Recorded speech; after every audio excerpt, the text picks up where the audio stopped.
5 రోజుల ముందు నేను లోకేశ్వర గారు ఆర్టీసీ అధికారులతో మీటింగ్ పెట్టాము. వాళ్ళు ఏమంటారు, మీరు ఒక జిల్లాకే పరిమితం చేయండి అని అన్నారు.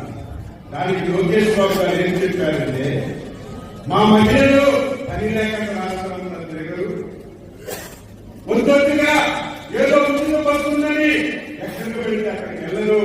మేము మాటిచ్చాం, 5 రకాల బస్సుల్లో ఈ రాష్ట్రంలో ఎక్కడికి వెళ్ళినా ఉచితంగా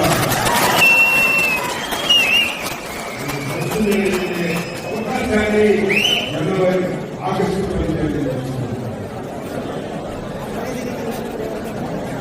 మీకు ఎప్పుడైతే ఉచిత బస్సు ఇచ్చామో ఒక పక్క నుంచి ఆటో డ్రైవర్లు వచ్చారు.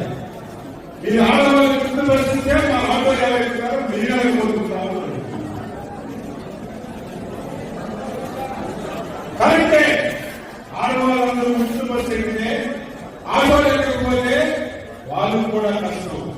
అందుకే అదే రోజు ఆటో డ్రైవర్లకు కూడా ఆర్థిక సహాయం చేసి వాళ్ళకు కూడా న్యాయం చేయడానికి ప్రయత్నిస్తున్నారు.